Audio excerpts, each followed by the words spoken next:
Damien ruins horror movies. Handle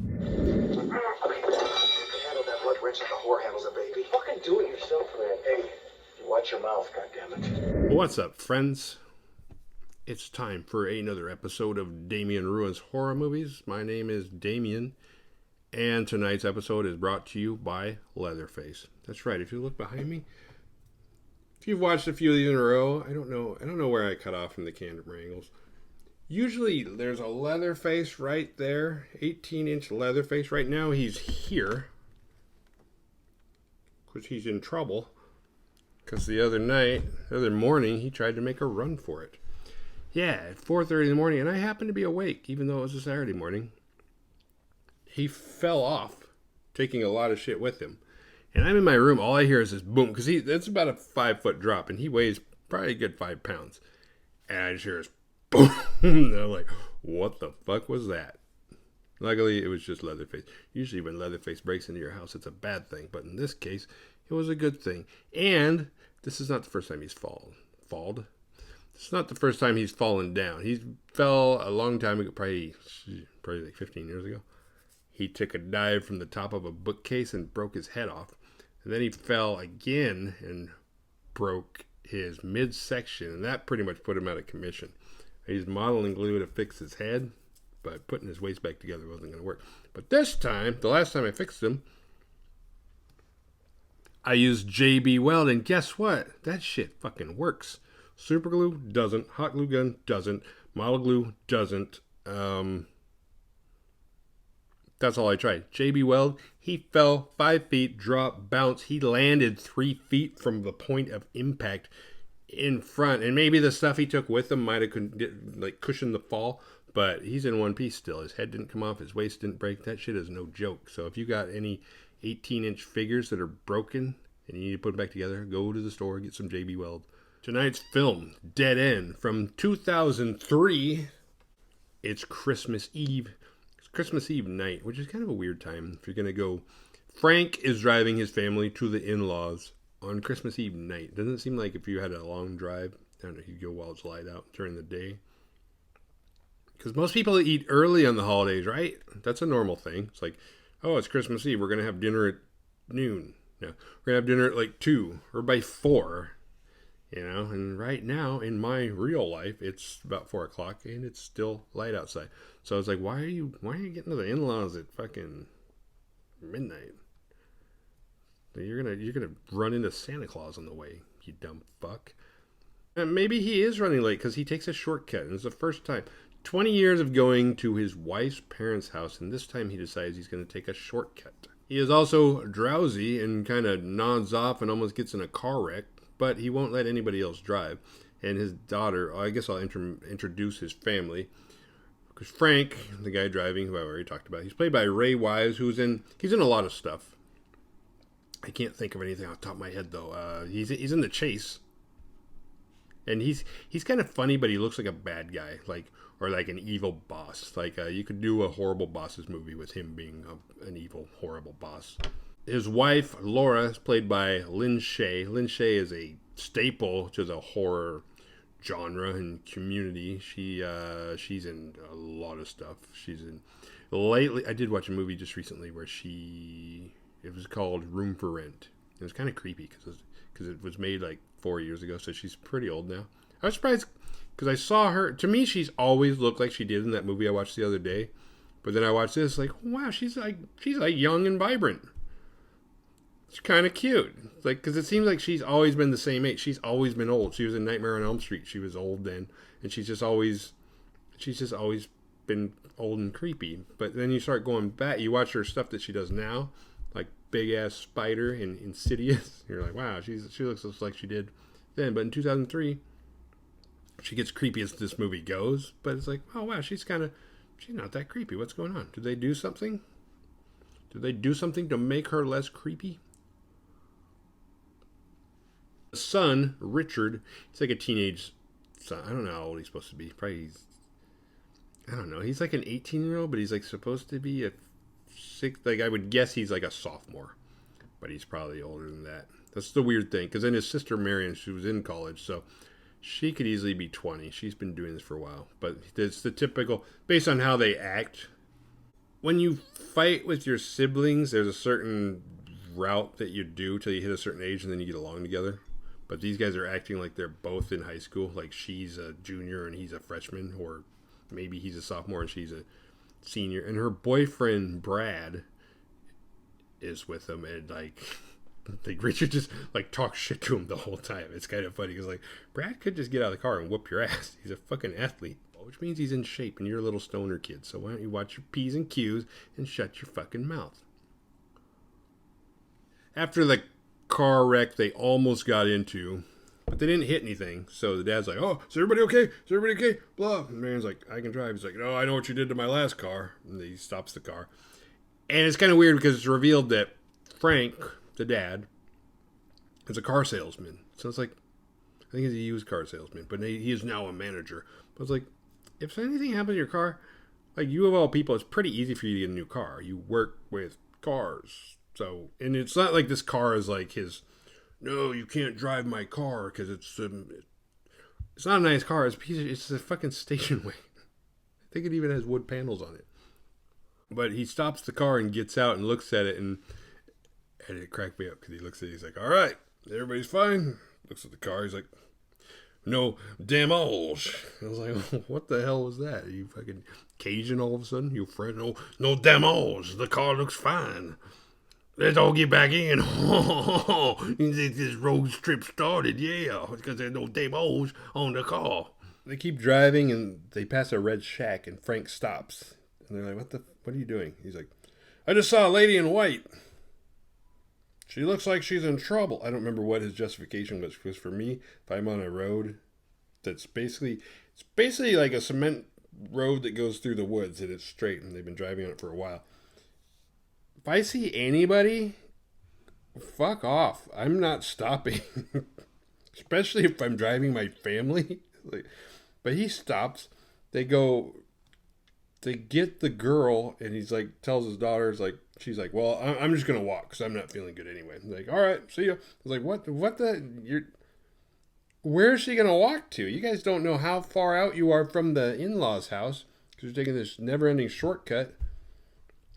And you're just like, "Okay, see ya, Marion. We're gonna take care of this stranger and her baby." The lady in white has a baby. They've actually passed the shack when they see her, so they go back to the shack.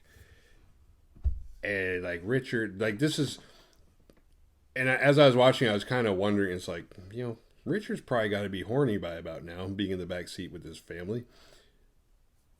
When is he going to take a cue to run out of the car and go in the woods and jerk off? And then, as soon as I thought that, Richard gets out of the car, pretends like he's going to go take a piss. He's got this porno mag that he's had stashed in his pants the whole time, and he like spreads out the centerfold and like somehow sticks it to the tree, and then he just starts jerking. And by the way, I'm joking. I was not really wondering when he was going to jerk off. This part was so weird to me. I was like, what the fuck is he doing? Like, who does that?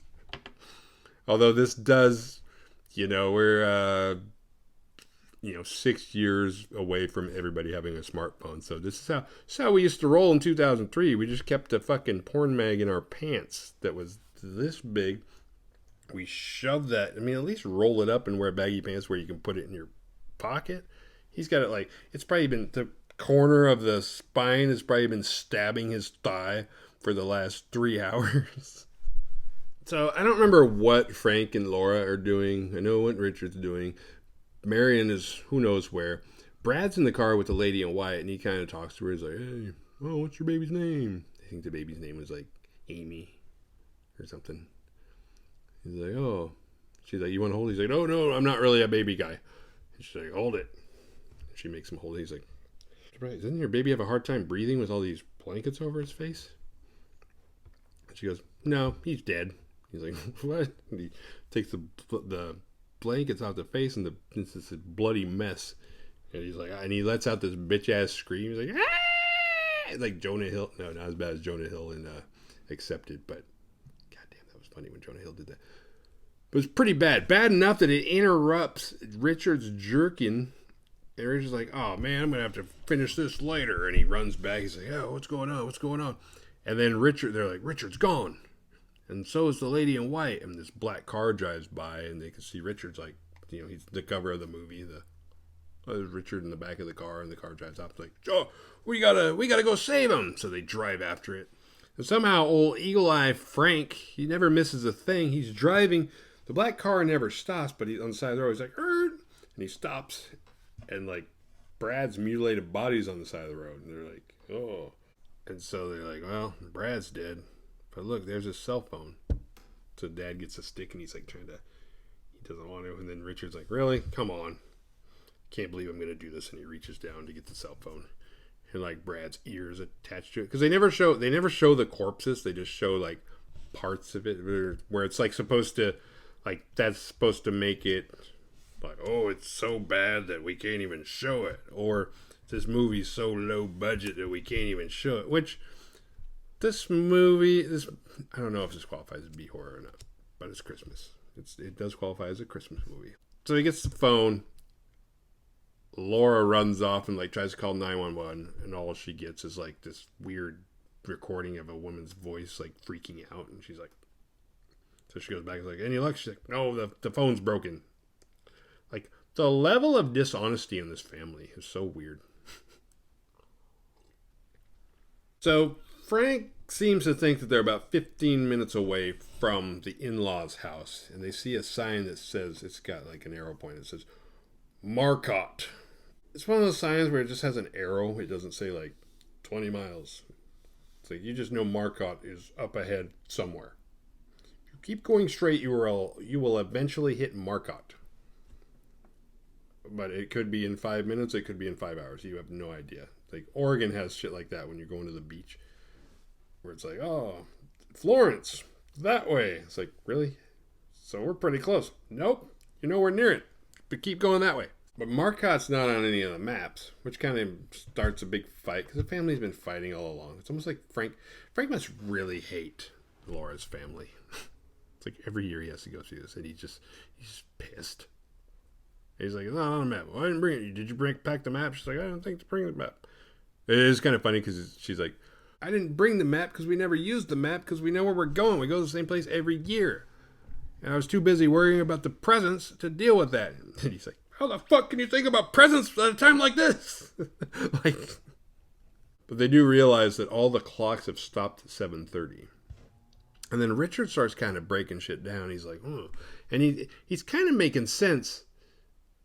But then he loses it with like, it's obviously aliens. And it's like, who the fuck are you? All of a sudden, you George Tsoukalopoulos? You George Tsoukaludis? What are you, George Costanza? What? How do you say it? Tsoukalut? I don't know. It's a guy, the fucking alien guy. They continue to drive until they come across a baby carriage in the middle of the road, and they stop. And little prankster Richard's like, oh, I'll go check it out. And he pretends to get grabbed. And then they get pissed at him. Because his family hates Richard. With good reason. Richard's a fucking asshole the whole time. Frank goes to the trunk of the car where all the presents are. He opens up one of the presents. It's a bottle of whiskey. And he takes a big swig. And his wife's like, what are you doing? That's for... I don't remember who it's for. He's like, fuck it. And he takes a big swig.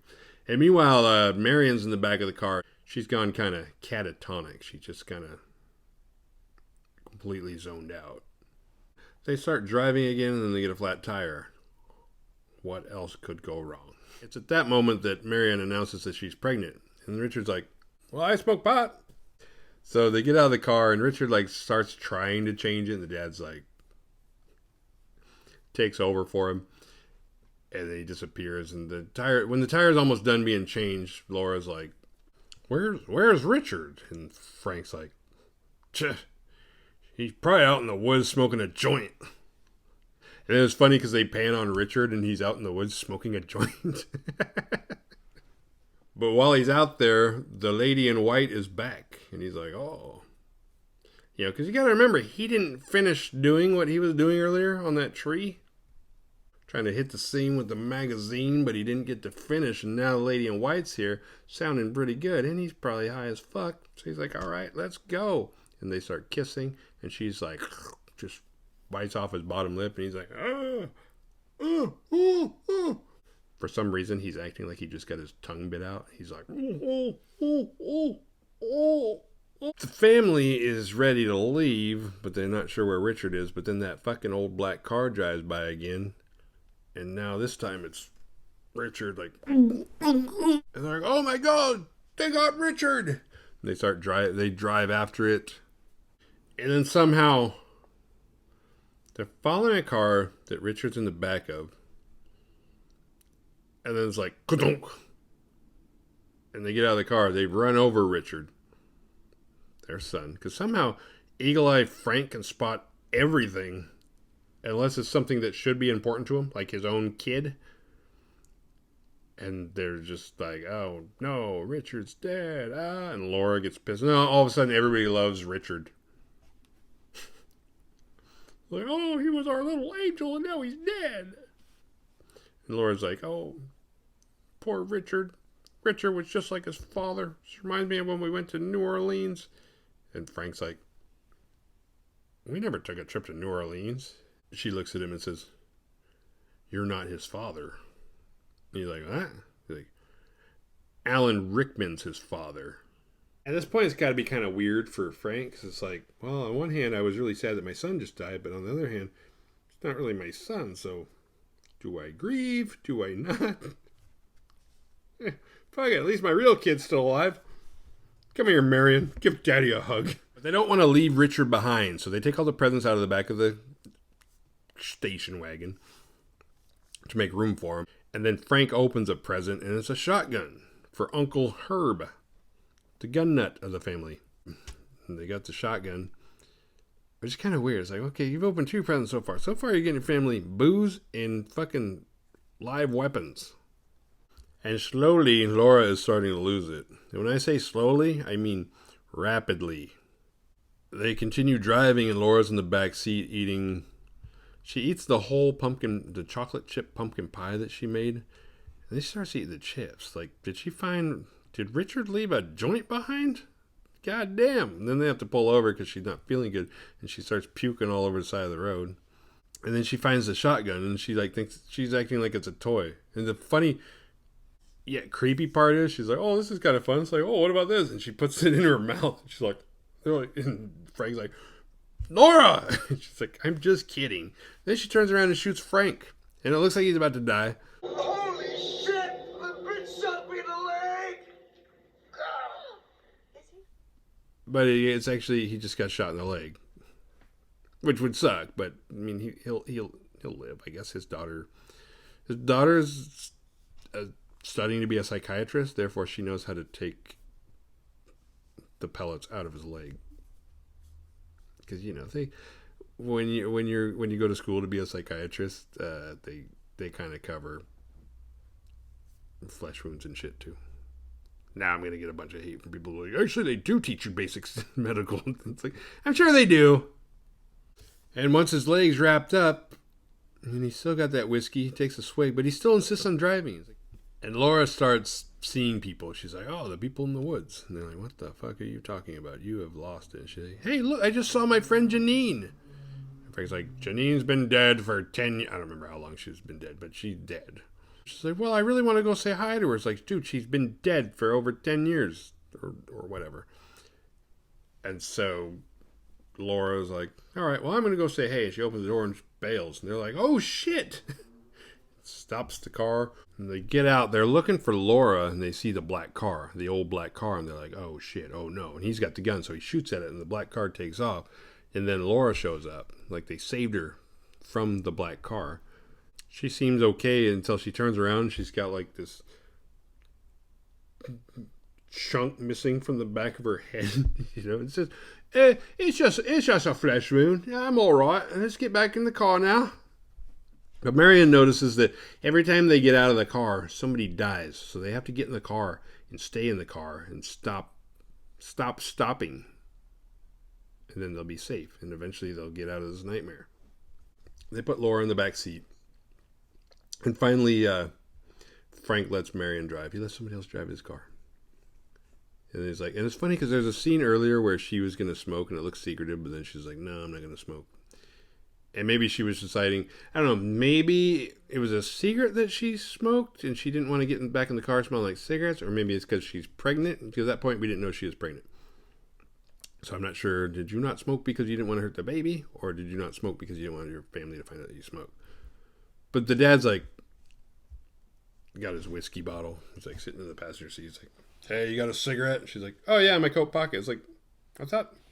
I mean, I guess in this situation, it's kind of a stupid time to lecture your kid about smoking. It's like, they're probably going to die. Well, did you know cigarettes are bad for you? They cause cancer and all kinds of other health problems, and you're pregnant. You could have a lot of, difficulties with your childbirth. It's like, hey, you got a cigarette? Yeah, they're in my pocket. All right.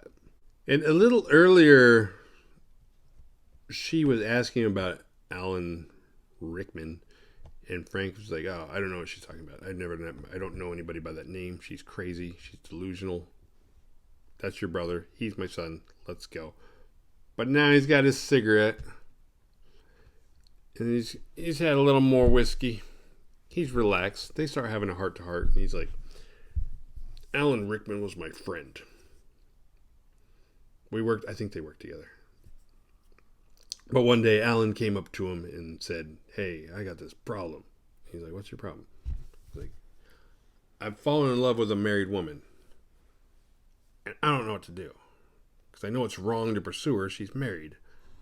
But I'm in love with her. What should I do? And Frank looked at him and said, hey, man, if she loves you, she will leave her family for you. So just go for it.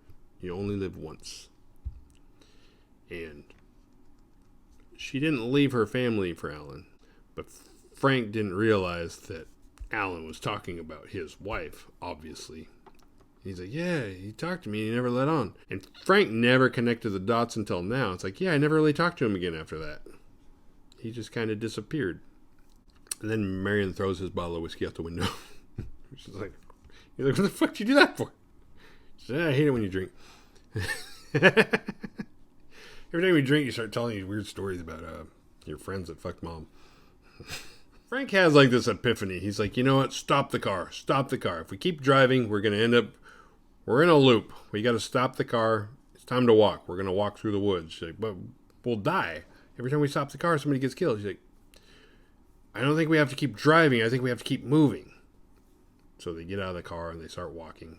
And after walking a while, eventually they get out of the woods and they're back at the car. So now they're on the other side of the street. It's like they did a big circle, but there's no way you could do a circle because they would have had to cross the street. So they're like, what the hell? And Frank starts losing it and just beats the shit out of Marion and knocks her out. I'm like, what the hell? And then he sees the lady in white, so he runs after her with his shotgun, but he gets killed. And when Marion comes to, she gets in the car and she drives away, and then she runs out of gas. And she's like, God damn it, I'm out of gas. So she gets out and starts walking, and she finds her dad's pen. And then from above, there's like blood dripping on her, and she looks up, and they don't show the bodies. So I'm assuming it's her dad above her. Dad, she's like, oh, no! Even though he just knocked her out. And then she keeps going, and then there's a bunch of body bags in the road. And she kind of unzips them, and each one has one of her family members in it. Because they're all dead, and they're all lined up. Then the black car drives up, and the lady in white's there, and she hears a voice that says, he's not here for you. And she gets in the car. And then she has a flashback to the beginning of the movie when Frank dozes off and almost gets in a car accident. And this is where the spoiler comes in. If you haven't seen this, this is the spoiler alert. But I'm going to interrupt it first by pointing out when this movie was made. It was made in 2003. From 2000 to 2010 was prolific in terms of how much horror we got, but it was the crappiest decade of horror we've ever gotten, because it was remakes, and when it wasn't remakes, it was like people who saw The Sixth Sense and Fight Club And everybody was like, hey, this plot twist thing is a great idea. We should do a plot twist. Every fucking movie, at least from 2000 to 2005, was a plot twist. And then the rest of the decade was filled with remakes. So, like, nothing was real. Because everything you're watching in this movie is like, oh, this is happening, this is happening. It's like, surprise! They yanked the blanket out. They're like, that wasn't really happening. Here's what's really happening. And it was fine for a couple movies. But after a while, every movie. It got so bad that after a while, the plot twist became, like, when the movie didn't have a plot twist. When you watch it, it's like, hey, because you're like, this guy's going to end up being this. And then it didn't happen. You're like, hey, there's no plot twist. That was weird. Kind of ruined the movie thinking there was going to be one. And on its own, if you hadn't, this is one of those where if like you hadn't seen this movie before and you hadn't watched all those other movies like Identity, Hide and Seek, God, there's so many, I can't think of very many. If somehow you only got to watch one plot twist movie from that time, High Tension, you would watch this and be like, oh, wow, that was, because it's done in a good way. It's just, it got done so many fucking times where you're like, really? Again? Because the twist is, when Dad almost gets in that car accident, Dad really got in that car accident. She wakes up in the hospital now. Her whole family died. The lady in white with the baby, she died too. She was in the oncoming car when they collided. Everybody died. Marion was thrown clear and somehow lived. Her and her baby that she's going to have are fine.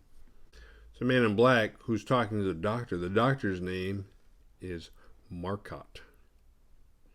She tells the Man in Black that everything's going to be fine. She's going to be okay. And he's like, thank God for that, because he was there at the scene. And he was able he was able to rescue Marion and bring her to the hospital. Bring her to Dr. Marcotte. See his throwback? Marcotte.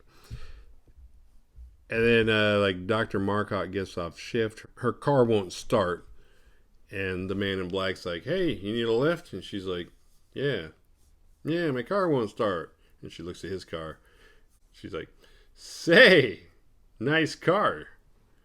And it's that old black car that was stealing Marion's family as they died. The end. The Gilligan Award goes to Frank for taking a shortcut and being too tired to drive. Not turning around and not listening to anybody. Just a stubborn jackass that got his family killed. What did we learn?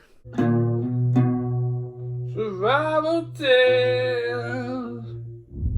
If you're too tired to drive, just let somebody else drive. It's not a... Put your ego aside, jackass. Don't jerk off in the woods. Isn't that the name of a movie? No, that's Don't Fuck in the Woods. Well, there should be a sequel or a prequel. Don't jerk off in the woods. Don't pick up strange people on abandoned roads. I don't care how much they look like they need help. Man, family first. I keep forgetting to tell you guys to like and subscribe to my videos, so I'm doing it now. If you enjoyed this video, hit like and subscribe. I'm going to be dumping a lot in December. I'm trying to hit episode 70 before the end of the year, which means I have to do at least 6 episodes in a couple weeks. So thanks for your support. Keep supporting. I will keep trying to give you good videos. See you next time.